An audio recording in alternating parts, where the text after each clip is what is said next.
Cool. This is looking like high definition here. Hey everyone, how you doing? Welcome to another webinar. Really excited about this one. Thanks as well, Sharon and Io for joining. So I'll do a quick intro and then we'll introduce our fantastic guests. And thanks everyone who's joined already. Really appreciate it when you join right at the start. For anyone who doesn't know, my name's Toby.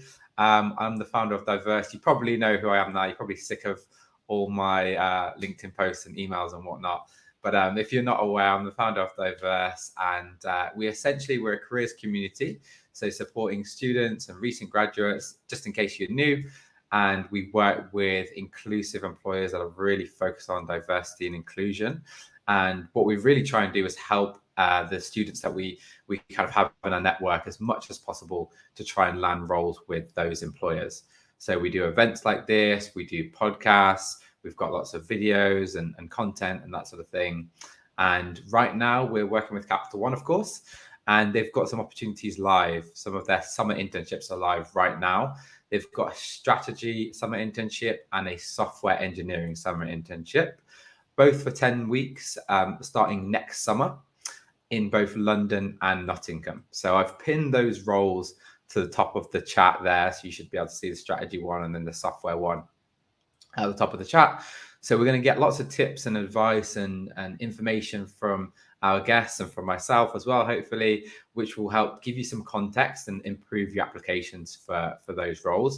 So it's going to be really helpful. We're going to be going over our top sort of application tips, what it's actually been like on the strategy internship on a day-to-day basis, because if you haven't done an internship before, it's quite hard to know the types of things you're going to be getting up to.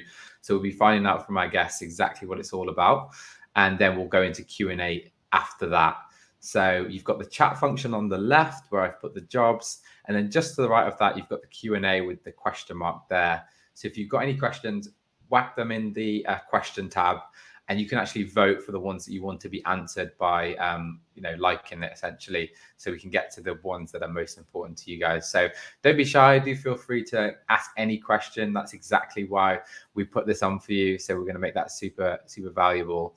And yeah, drop a message in the chat. Let us know who you are and what uni you're representing as well. I studied at Loughborough, so if anyone's from Loughborough, definitely shout that out. But let us know where you're studying and and what your name is as well. And in the meantime, I'll introduce our fantastic guest. So, Io, do you want to go first? Let us know what role you're doing at Capital One and a little bit about yourself as well.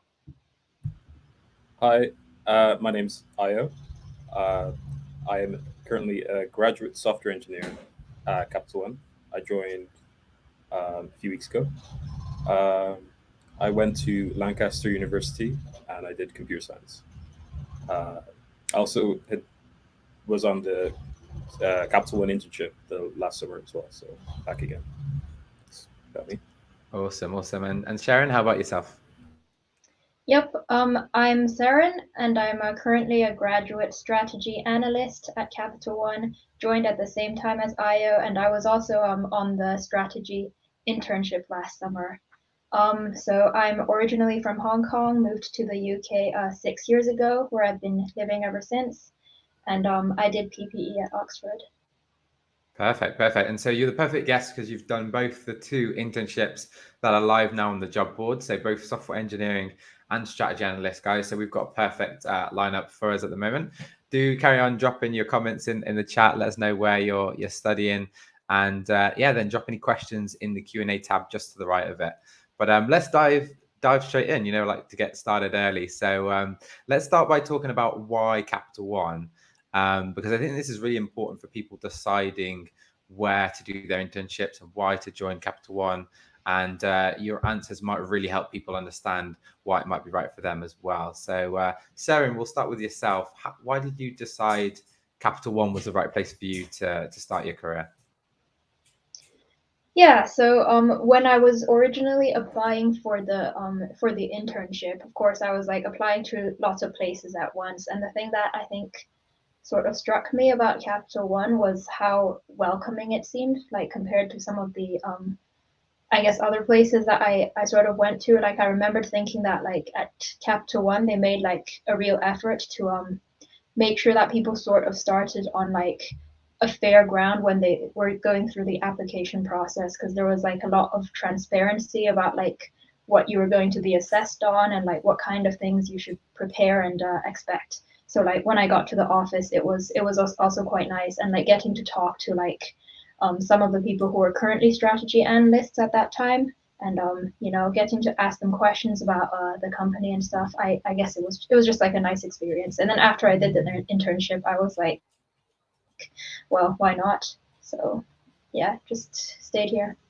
Yeah, no, that's really interesting. I think how you get treated throughout the application process is really valuable. It's really a valuable lesson to learn, because that's the type of way the company is going to treat you when you get into the role as well. So if you're really sort of welcomed, and as Capital One is doing, putting a lot of effort into helping people through the process, I think that's a fantastic sign. And yeah, so that's really good to know. Io, how about you? What was it that made you decide that Capital One was the right place for you to start your career as well? So I was sort of in the same situation with Chunky, where I was applying to lots of places at once. I was sort of looking in the like financial tech industry. So Capital One was like a really interesting one for me because it's quite like a very tech focused bank. There's no like in person branches and stuff.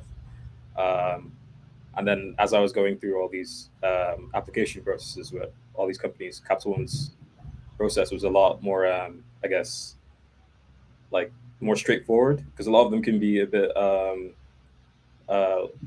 obtuse and kind of frustrating. So Capital One was one of the more straightforward and uh, ones that I went through. Um, and like sort of the same thing where the interview process was clear and I kind of got feedback fast. I remember I applied to one place in October and they only got back to me um, after I'd gotten the job for Capital One in like March. So it can get really bad. So yeah, Yeah. basically, I appreciate the financial and tech part and also their interview process.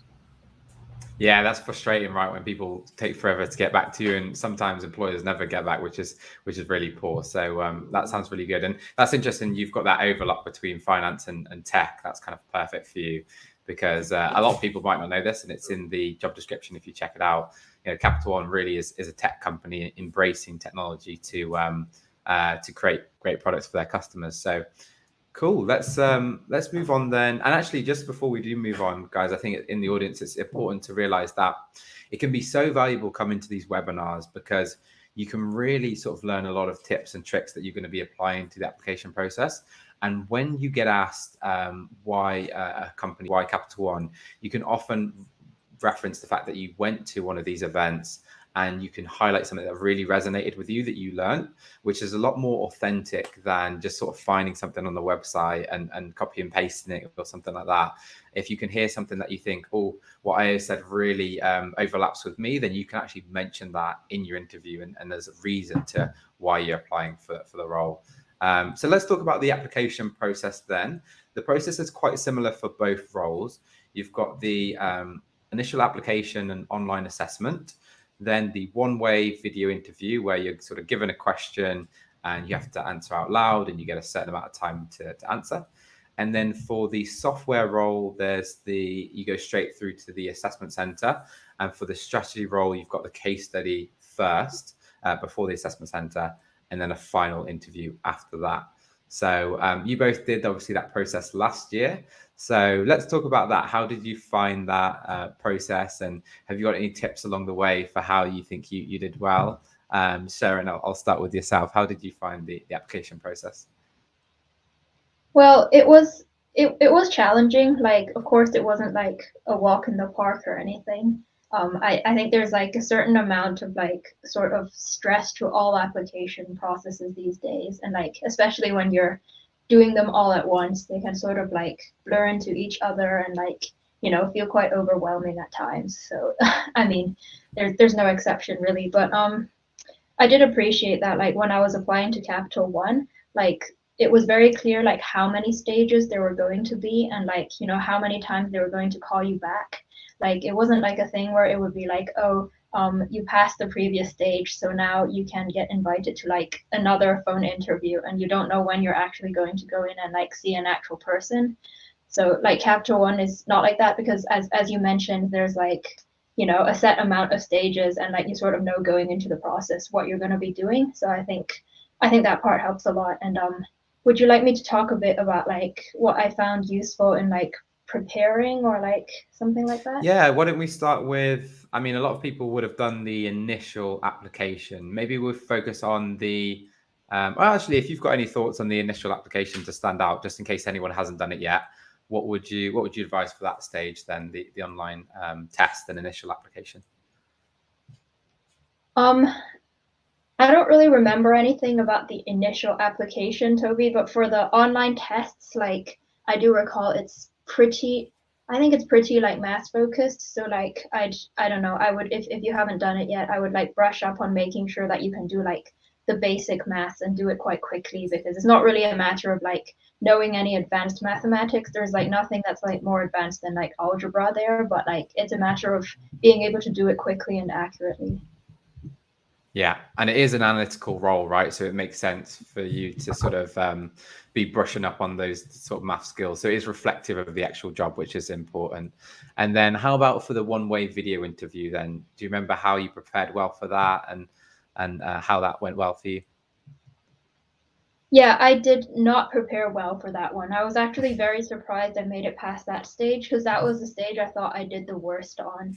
So I think like the one-way interview, they would give you like something like 2 minutes to explain your thinking behind like a math problem. So like you have to solve it, and then not only just like give the correct numerical answer, you also have to like explain the process that you took getting there. So like the second part there was what really tripped me up, and like I imagine trips a lot of people up, because like if they give you 2 minutes, like if you don't have like practice with this kind of thing, it's often very hard to like know how to like express yourself succinctly and like get across like your thought process in a way that can like fit into the time limit. Like 2 minutes is not much at all, even though it might feel like a lot.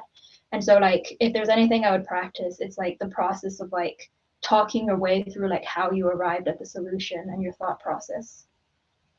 So you want to sort of make sure you've got your time management sort of done well, so that you have time at the end to explain how you got to your solution. So it's a little bit like school, how you have to explain how you got to your maths answer, I guess. Yeah. Yeah, exactly.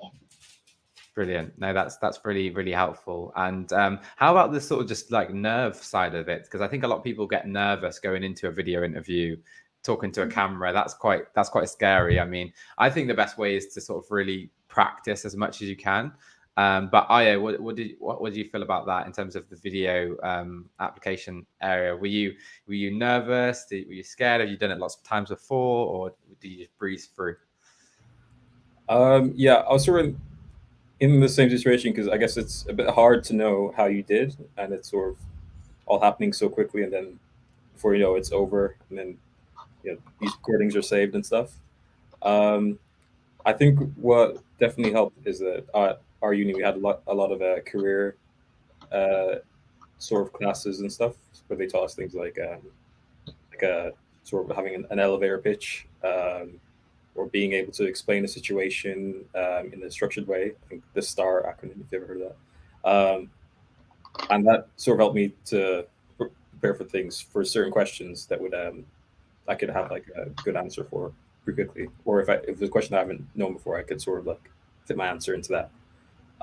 So I think it's always going to be stressful, because there's no other person. It's just like a text on screen.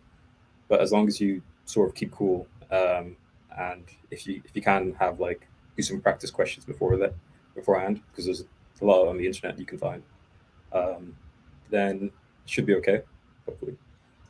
Yeah, I mean, I think it's interesting that you both mentioned you didn't think you did incredibly well, or you didn't know how well you did. So I think that's a good lesson of, if you're halfway through and you think, oh, it might not be going so well, don't sort of throw it away. Just keep trying your best with each answer, because I think everyone's going to be a little bit stretched when you go into an application process. That's kind of what it's for. So you've just got to do your best and keep going throughout the process. And I would say, practice as much as you can. I would I always like to practice the why me, why this role, why this company.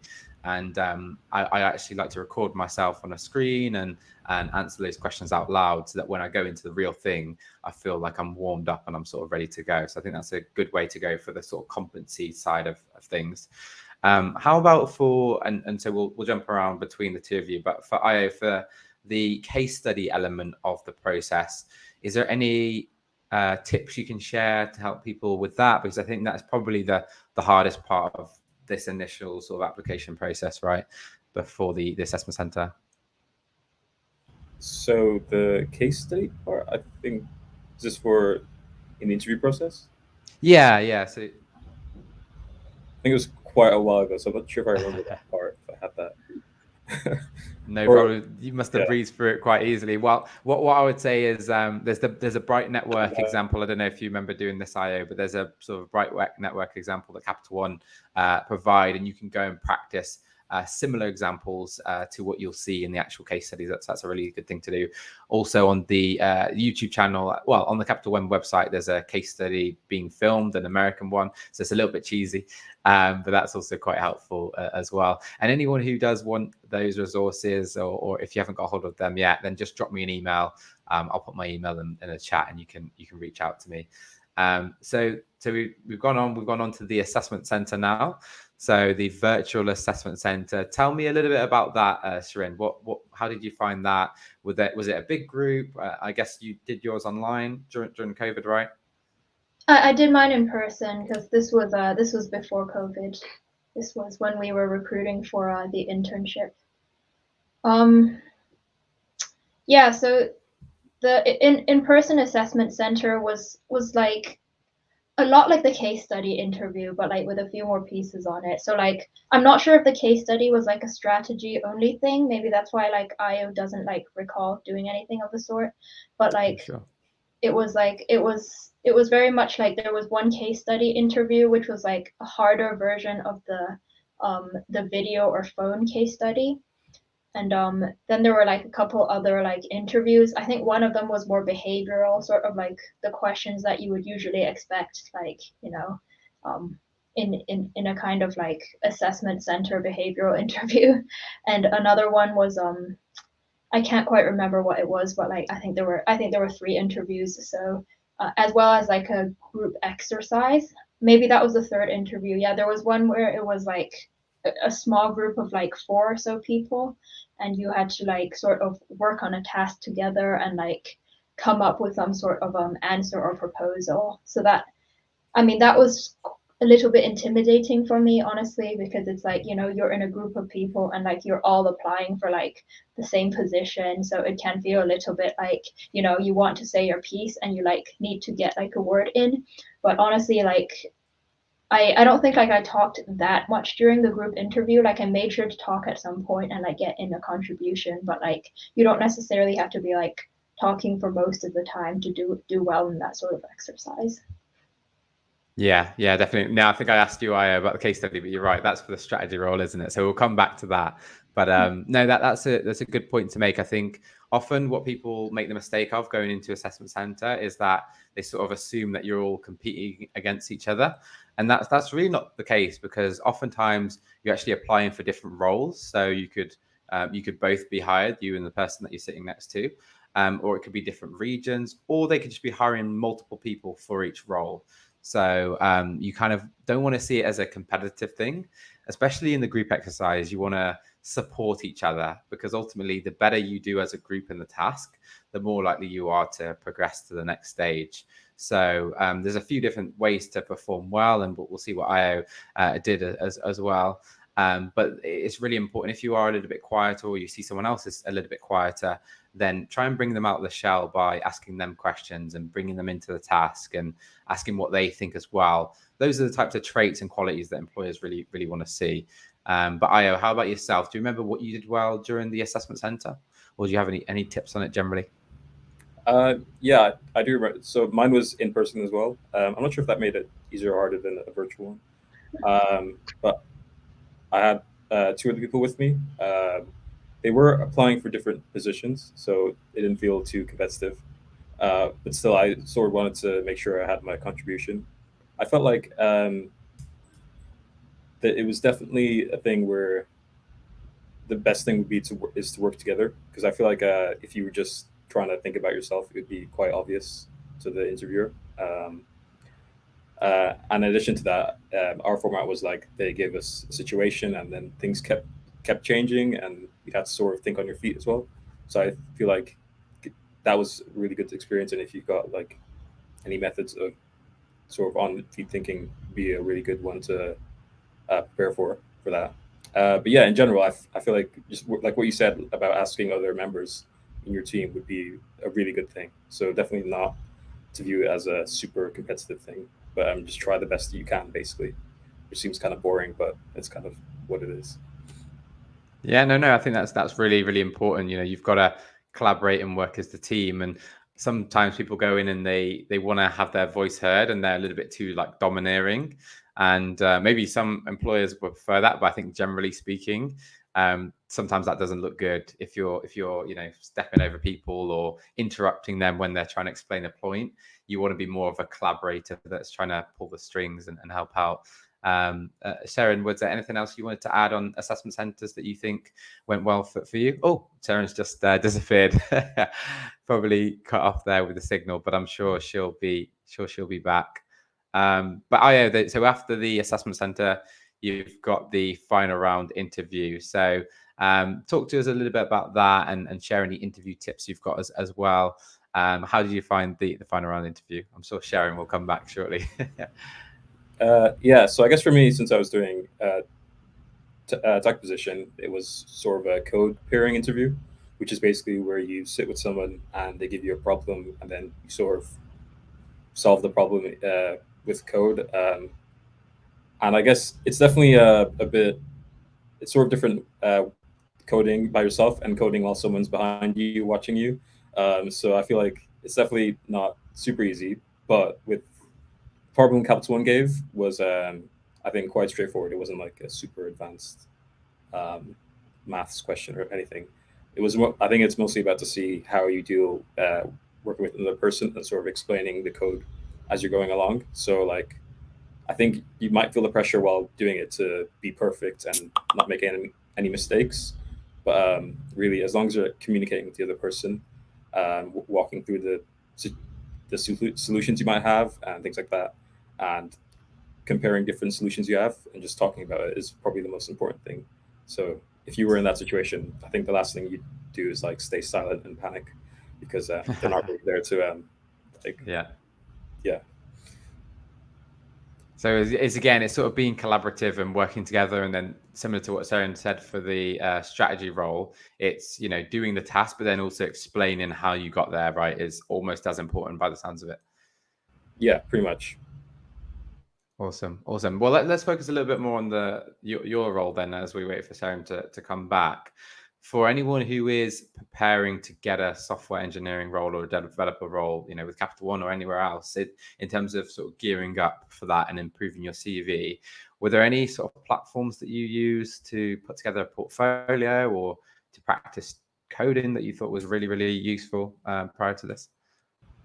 Yeah, I have a few things. One thing which seems a bit obvious, but I think I don't think many people know about is that LinkedIn can sort of automatically create a CV for you. So, it was quite easy because I know how people have trouble writing their CV or updating all the time or keeping track of it. But I just could just keep my LinkedIn updated, and then just in the profile settings you can just download it, and it looks like a really nice CV. So that was one thing. Another thing was for a lot of software engineering positions, they get you to do like a programming puzzle or test on some sort of site, and they sort of range in difficulty. The Capital One was quite fair. I think if any computer science students here know a thing about FizzBuzz, that might not make any sense, but that was sort of the question I got asked. BizBuzz, what was that? It's basically, I don't know if you played this game in primary school where like you get, each person says a number, and if it's an even number you say fizz, and if it's an odd number you say buzz, and if it's both you say fizz buzz. So you basically have writing a program to do that exact same thing. It's a bit weird when you say it out loud, but And where can people go to find that? Yeah, so there's a few resources. One's pretty popular one is called Leets Code, and it's got like tons of different interview questions that basically all companies use in their interviews. So it's a really cool one that you can, if you wanted to, just like really, I guess, scram and then have all the solutions for most interview questions, and that would be super useful. Um, and also general interview advice, but definitely for software engineering, it's really useful to practice those problems. I'd also say if on your course you have a module about data structures and algorithms, to definitely pay a lot of attention, because I know it's a bit weird because the uni courses doesn't really focus on it as much. Mine didn't really make it as an important thing for a career, but it's actually really useful knowledge in an interview. So yeah, leak code. Awesome. Definitely. So LeetCode is the place to go. And then to showcase, do you use GitHub as well to like link out to your projects or? Yeah. I use GitHub as like my personal site. You can make your own personal site as well if you want to. That's another thing. Having some personal projects or maybe some uni projects on your GitHub is a really good one, because sometimes an employer will check your GitHub if you've done anything, and it just looks good that if you've got work you're doing outside of uni and have some kind of projects where you've done like a significant amount of work and stuff, and you can talk about it in an interview as well. Absolutely, and I think Sarah's gone. I think she might be having some trouble with your internet. So, but we'll power through, and hopefully she can jump back on in a little bit. No, I think that's what you mentioned now is super valuable as well, because it's so important for employers to see what you're doing outside of your course and outside of even summer internships and that sort of thing, because that really helps you stand out in the application process, because a lot of people might have a similar background to you, but only you can be your sort of unique self and create your own website if it's coding rated, or your own projects, your own courses, and just really have pride in anything you do as well, in terms of like part-time jobs or volunteering or caring. That can also be sometimes even more impressive, even more valuable, and can definitely help you get some internships. And if you don't have a huge amount of experience, that's absolutely fine, because that's really not what they're looking for at this level. And just having spoke to Capital One as well, what I think is really important is to be really honest and unique to you and personal with when you give in your answers. So as best you can, try not to give sort of generic answers, but be very specific and personal to you. And that would help. I'll make Søren a presenter again if I can, but I'll throw it over to you. And in the meantime, tell us what a typical day looks like for you then on this 10-week internship. Like, you're working, are you in London? Are you in Nottingham? What does your normal day look like? Is there a lot of just sort of listening and learning, or do you get a lot of responsibility? Talk me through that. Okay. Yeah. Oh, actually, I wanted to add something onto what you were saying, because I missed that. Go for it, please do. What you said, like other things, like other extracurriculars. I feel like something that helped me a lot was volunteering to be like an assistant in one of the labs and stuff for my course. So I feel like teaching other people programming is a great way to help you learn more as well. And also, there's things like Code Club where you can volunteer to teach kids coding, which I felt is a nice thing to put on your CV and talk about, and also, helps you learn. I just wanted to point that one out. Yeah, put that in the chat to Code Club. I hope I spelled that right. LeetCode, LEET. Yeah. That's right? Yeah. Perfect. Or any sort of opportunity to teach programming. Like I was like second year, and I could be like a lab assistant for first years. So it was just a good way to learn and also teach other people. I feel like you learn from teaching. Definitely do. Yeah. Yeah. So the internship. Yeah, I think this was the first. Actually, before we move on to that, while Sharon's here, maybe we'll just hear from her quickly, just before she disappears again. If the internet's not holding up, before we move on to what you're getting up to on a day-to-day basis, Sharon and I, do you have any more tips on the case study phase to help anyone out on that part, or the final round interview that you want to share, Sharon? Yep. So I guess, like, to add on to all the generic case study advice that's sort of thrown around, I would say that the Capital One case study is like slightly different from like the sort of average consulting style case study interviews that like are often given, just because like I think it's slightly more like quantitative and slightly more based on like they'll give you like a set of numbers or like a set of data, and that's something that you have to like interpret, and like it's very much like numbers focused. So like it's not as important that you have like a good sense of business acumen or like a sense of like, you know, general like um I guess knowledge around the sort of subject area, or like knowledge of like consulting basics, as it might be in like a proper consulting case study interview. Like they're not looking for you to like go through consulting frameworks or anything. It is very much a matter of like taking the data as it comes and interpreting it. So that might like sort of slightly change the way that you prepare. Brilliant. That's really helpful. And so, yeah, we've got a question from Damiladi there. And yeah, do keep the questions coming as we go through these answers. We'll get to all of those at the end. But let us know, whatever you're wondering, this is exactly what we're putting on these sessions for, so we can help you and answer your questions. So do let us know whatever is on your mind. But I interrupted you. You were about to tell us about your experience on the internship. Talk us through that. Yeah. So I think our internship was, I think, the first one they did that was online.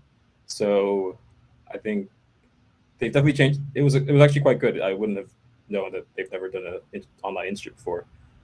So my basically at the start of the internship, the typical day was a lot of Zoom calls, basically, sort of introducing the company, introducing different tech aspects of the company, um, introducing, working on like training presentations as well for different tech or like skills, explaining credit, just a lot of knowledge.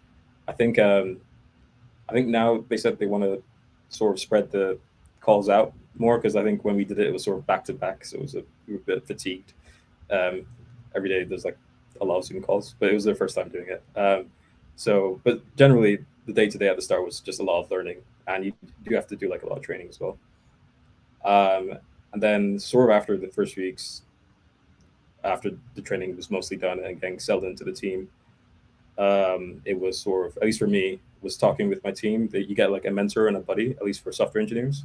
And so your buddy sort of like shows you around, and you can go to for any questions about your code or something you're working on, or the team. And my mentor sort of showed me around on how to do things and explain a lots of tech stuff for me, so I could like contribute to the team. So from then on, after the training, it was sort of communicating with them, and then figuring out a piece of work, doing it, and then getting some feedback from my mentor and also my manager as well, and just sort of continuing doing that till the end. Also, I guess there was a lot of, since I think since on Zoom, it's a bit harder to be social because you have to do it more deliberately. So I'd say that I also involved like, putting the effort to make like catch ups and stuff and chats with people on your team, because if you didn't, they might just not know you're there because it's all virtual. So that's another one. Yeah, that's really important, to go out your way to put time in the diaries of team members, just even to have a quick coffee chat, right, for 15-20 minutes to learn more about them and what they do. So that's really, really useful. So first couple of weeks, lots of learning about obviously tech and then credit as well. And on these Zoom calls, it sounds like you were the guinea pigs, and now they've got the process even better. So you went through that for everyone else. That's perfect. And then you get to building, and you've got a buddy there to look after you to learn. Then that's fantastic. Do you remember any specific types of examples of things that you would work on? Is it mobile? Is it app based? Is it cybersecurity? Just sort of broadly, what kind of things were you getting up to? Yeah, on Internship, we were working in services, and this is basically Capital One's back end. It does stuff like when someone goes on the app and they need a new plan, the service brings up, like, figures out a plan and sends it. Our work was sort of changing the way the plans were calculated to give more time for people to pay down interest, basically according to like new government regulation. So it was quite interesting because it seemed like a simple change, but it actually involved a fair amount of work to properly test it and verify that it works. And I learned a lot doing it. And it's also sort of interesting how like a small change with credit can help a customer quite a bit. So yeah, that was sort of the specifics of what I was working on. That's and also really like good. That's fixing really good. a bug here and there. Fixing a bug here and there. I'm sure Yeah. you're doing a lot of that. How about you yourself, Surin? So, what were you getting up to on your 10-week internship? Yeah, so in strategy, we were given a sort of project which was meant to take the full 10 weeks or like nearly the full 10 weeks. And so like it would be like a bit of analysis, like a question that you would have to answer by looking at, data and talking to different people who had like each had like a part of the answer. So I was looking at like how we could use data from like a particular app that Capital One was running at that time to sort of make better decisions in lending. And so what I did a lot of was like looking at the data like day to day, a lot of SQL, which is like the database language that like strategy analysts will use like generally on a day to day basis. A lot of like Excel work, spreadsheets, a lot of just Zoom calls with different people who like had a bit more context or like background or ideas on like what they thought it would be like a good direction to go in. So like it's a lot of different things in the job, a lot of different skills that you might be switching between, all towards like the sort of big project that you're doing as part of your internship.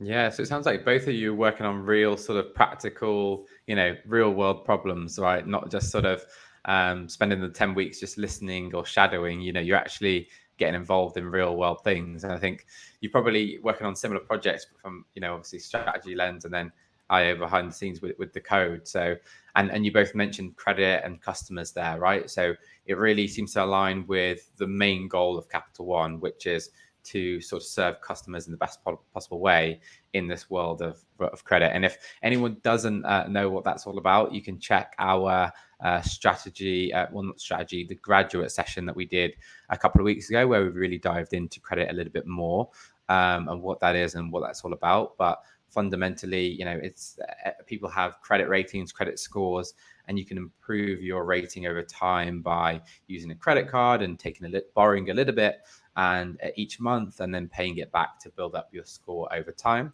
And what it's important to do is decide how much credit to give to each individual person as a customer, as a credit card customer. And so a lot of this technical stuff needs to go in the background to decide all of those little things. So that's super, super interesting. How about then the transition? Because we've got a lot of people in the audience who are current students now at various universities. And they're going to be transitioning into the working world. So I think it'd be interesting for them to hear from you guys what that was like. Did you have any sort of challenges transitioning for the first sort of time? Or, what would you advise for someone who's about to make that journey as well? So what's your thoughts on that? Either you can take that one. The number one thing I've been getting to grips with, I'd say, like in my past month of starting this new job, is like time management. Like really, like even less than university, like absolutely nobody will tell you what to do or how to spend your time, and like nobody will care if you like don't show up to lectures or whatever. Like obviously you have to show up to work. You have to keep showing up to work to not get fired. But like other than that, it's very much like your time is something that you have to plan out, and like you have to figure out how you want to use it. So like whether that's like making a strict schedule and sticking to it, or like having a broad idea of like what goals you want to achieve and then like doing them. Like I mean like a lot of things outside of work, but like it all adds up and it all like affects each other. So just having like a great having like that decent idea of like what you want to get done in your time, and like especially being able to set boundaries around that as well. So like Capital One is very good at making sure like that your work life does not leak into your life, like compared to like other companies that people have been at before. When they talk about it, they say that like Capital One is much better at like not emailing you like at like 11 at night and expecting you to respond. Like absolutely, it's very much a thing where like after you clock out, like your life is your own. But then the other side of that is that like you do have to like get to grips with like managing it and like being able to set boundaries on like on your time and like set a schedule for yourself. So that's the big thing for me. And any tips on that? Did you do like time blocking or to-do lists, or how have you managed to get over that? The biggest thing for me has been not planning what I'm doing at the same time as I'm actually doing it. So like I have my time where like I plan my time, and then once it comes to actually following the schedule, I don't have to think about it anymore and I just follow it. And I feel that that helps take the load out of it a lot, because like if you're planning while you're trying to do the thing itself, it can get very stressful and feel like you're always running out of time. Yeah, I think that's really, really good advice. Yeah, and they say, every time you switch activities, it takes you, I don't know, a few minutes to actually adjust again and focus again. So you kind of want to block time, work on specific tasks, and then move on. So that planning sounds really important. How about you, Io? What was the transition been like for you then from student to now working employee? Yeah, I think I'm gonna echo a lot of the same sentiments there, where there's definitely a lot less like hand holding. So, there's no strict. You do have like a calendar, but there's no strict lecture schedule. You don't get set assignments with clear requirements or anything. So there's going to be a lot of sort of transitioning to that, I guess, adult life where you have to be more on your feet and kind of really expect, you know, just things to be done for you, I guess, or things to be exactly clear. So that's sort of something you'll have to look out for and adjust for. Um, I guess also, I'd say it'd be good to, I guess, when you're like leaving uni and stuff, it's sort of semi-related to work, but also you don't want like you want to stay in touch with people or make sure you have friends you can sort of take time off work as well with. Because I think depending on your situation, it might be leaving a lot of people behind and stuff like that. So I think it's also important to make sure you've got some extra stuff you're doing as well. I feel like when I'm working, if I have only work to think about, I do worse at work. So Yeah. having sort of hobbies and stuff, I think, can be a lot more important as an adult than a student for some reason. So, yeah, I think that's what I'd say. Yeah, and you really value those weekends now, right? Where you can Yeah, switch off and rest, even more so than when you're a student. So I'll maybe give up one last question, and then we'll get to there's a couple of questions in there already. As I do, guys, last chance to drop in a question in the questions tab, and we'll make sure we get to all of those.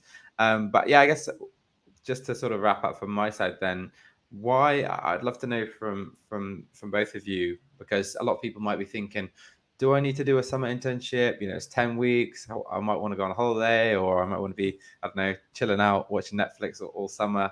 What would be your reason for saying why an internship you think is important to you for your career? So for anyone who's wondering, maybe trying to decide whether or not to do a summer internship, why do you think it was important for both of you? Shirin, I'll start with yourself, and then I.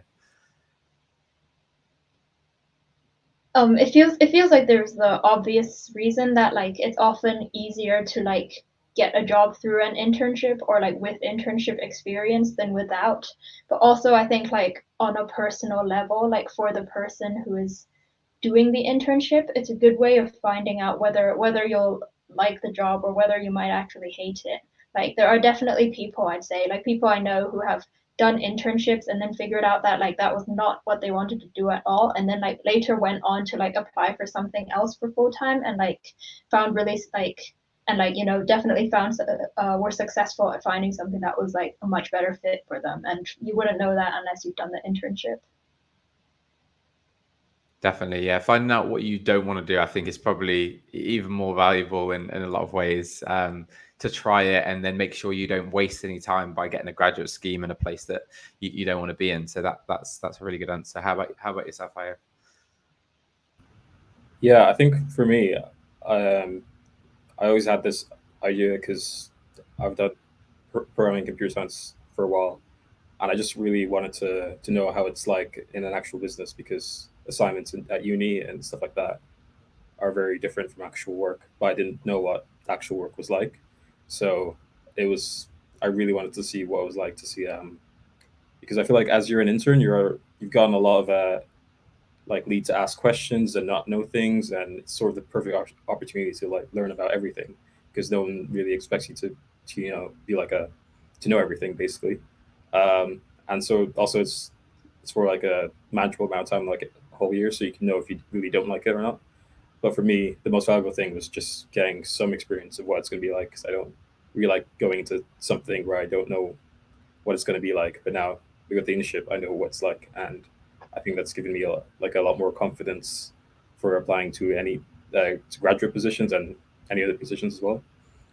Um, and also, it does look quite good on the CV. So, it's kind of Yeah, and of course, it's worked for both of you, right? Because you found roles that you're really happy with following on from the internship. So it's clearly a way to get your foot in the door, make a good impression for 10 weeks, network internally, figure out which role you want to do. And once people see you and you've been in their team and they like you, they're much more, willing to offer you a position as a graduate. So it's obviously a great stepping stone in your career as well. So that's really good to hear.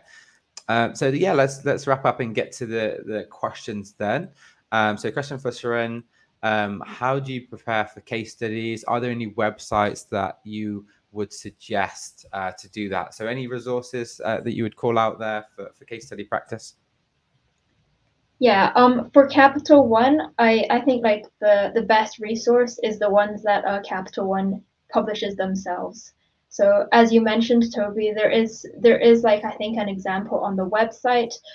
When you get invited to the case interview, they also do send you like some materials to prepare, including like I think an example or two of like what a case study might look like.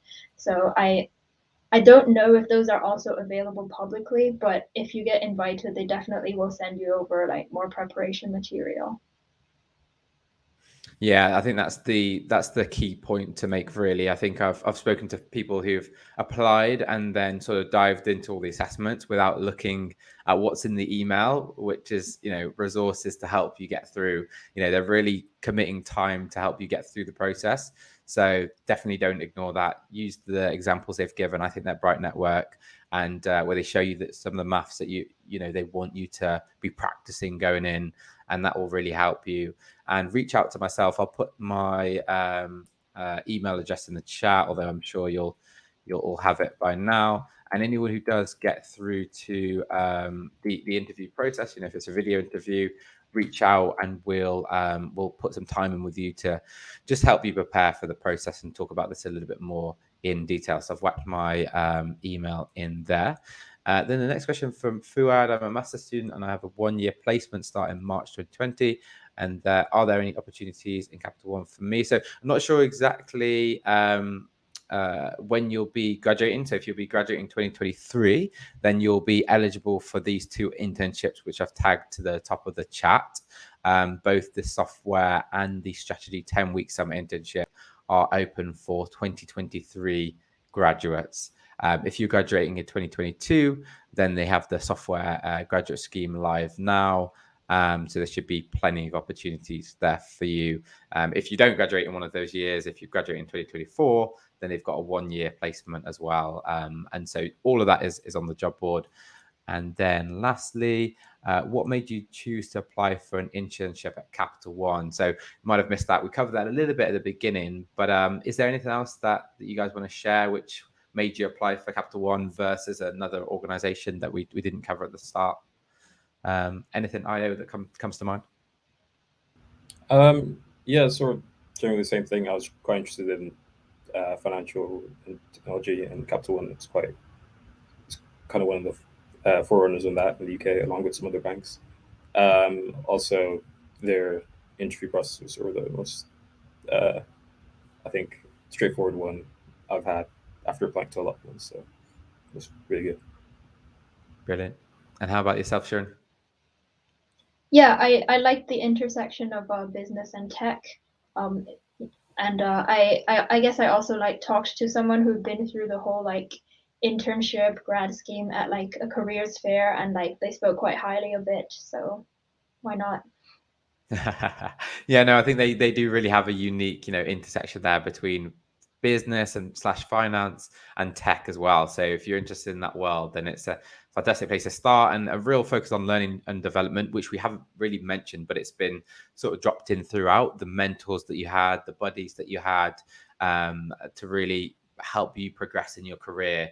Whereas some places you go, it might just be about sort of delivering on that task. Whereas Capital One is a place where they see you guys starting your career and helping you progress into the future as well. So that I think is really, really valuable. So yeah, let's leave it there. I think that was really, really helpful. We've talked about the application process, what it's like, and you're both really enjoying the scheme. So I'm happy for both of you to have done that and made that journey. And I'm sure there's lots of people listening that are now keen to join you both there as well. So really, really appreciate that. We'll be sending out the recording, probably comes straight after this one, actually. I would recommend, if you're interested in any of those roles, do apply early. The initial application is quite a quick one, and you just don't want to miss out on the deadline, and they are able to close at any time once they feel that they've got enough applications. So try and take on board what you've learned today, reference it throughout the application process, and reach out if you need any support. But yeah, Shirin and Io, thanks so much for your time. Really, really appreciate it. And yeah, all the best for your careers at Capital One. Thanks, Toby. Thanks. No problem. Thanks, Ravis. No problem. No problem. I'll wrap it up there. Thanks so much, everyone in the audience. Do drop me a comment, drop me an email. Let me know how you found this session and what you think was really, really valuable as well, so we can keep these coming. We're going to be doing these more and more often now. So yeah, let me know what you thought. But I'll end it there. Thanks, everyone. Really appreciate it. Bye. Bye, guys.